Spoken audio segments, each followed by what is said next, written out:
Good morning student. I was teaching you lesson number 4 of geography climate for 9th class. This is my second video.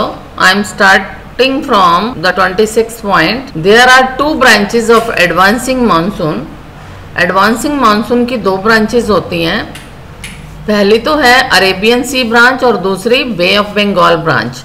The Arabian sea branch covers the entire India except north east. Arabian sea branch जो है ये entire India को cover कर लेती है, सिर्फ north east को नहीं करती. The north east is covered by the bay of Bengal branch. North east जो है ये रह जाता है अरेबियन सी की ब्रांच जो इसे कवर नहीं करती, तो इसे बे ऑफ बंगाल की ब्रांच कवर करती है. By the mid October the retreating monsoon begins in India.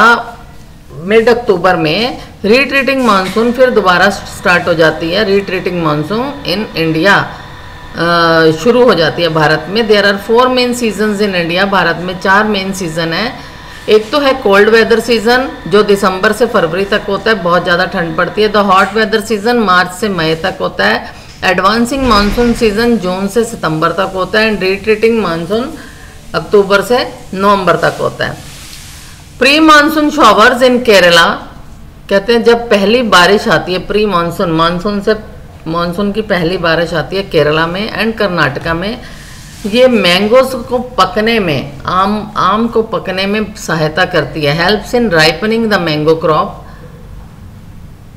These pre monsoon showers are called mango showers. इन्हें हम केरल और कर्नाटक में मैंगो शॉवर्स के नाम से भी जानते हैं. During the monsoon Mawsynram Meghalaya receives the highest rainfall in the world. Mawsynram में मेघालय में जो मैसन रैम प्लेस है वहाँ पर वर्ल्ड की हाईएस्ट रेनफॉल होती है ड्यूरिंग द मानसून. मानसून में Rajasthan and some parts of Gujarat receives very less rainfall. Rajasthan और कुछ पार्ट्स गुजरात में बहुत कम रेनफॉल होती है. During hot weather season loo blows in the northern India. कहते हैं हॉट वेदर सीजन में नॉर्दर्न इंडिया में लू चलती है. लू क्या होती है बेटा? Very hot wind, that is called loo. The monsoon begins to retreat by the month of October. Monsoon जो है दोबारा से रिट्रीट करती है in the mid of October. During the months of October and November days become hot.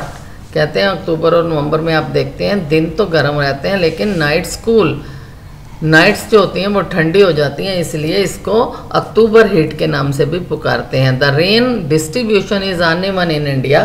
Rain का जो distribution है ये बहुत ही अनइवन है भारत में. वेस्टर्न कोस्ट में आप देखो और नॉर्थ ईस्टर्न इंडिया में देखो तो 400 सेंटीमीटर रेनफॉल होती है, लेकिन आप अपने थार डेजर्ट में देखो तो 10 सेंटीमीटर से भी कम. ऊपर लेह लद्दाख में देखो तो 10 सेंटीमीटर से भी कम रेनफॉल होती है, 10 सेंटीमीटर से कम. The monsoon works as unifying bond in India as the Indian agriculture is still a monsoon gamble. कहते हैं मानसून जो है ये भारत को एकता के सूत्र में बांधे रखता है, क्योंकि भारतीय एग्रीकल्चर जो है ये मानसून पर डिपेंड करती है. भारतीय फेस्टिवल्स भी हैं जो मानसून पर डिपेंड करते हैं. भारतीय वेजिटेशन भी है जो मानसून पर डिपेंड करती है. People of all parts of India ईगरली await the arrival of monsoon. जो भारत के लोग हैं ये बड़ी उत्सुकता से इंतज़ार करते हैं किसका? अराइवल ऑफ मानसून का. तो दैट्स ऑल. ये लेसन आपका पूरा हो चुका है. इसकी की टर्म्स ये नीचे हैं, ये आपको मैंने बीच में बता दी हैं. Thank you.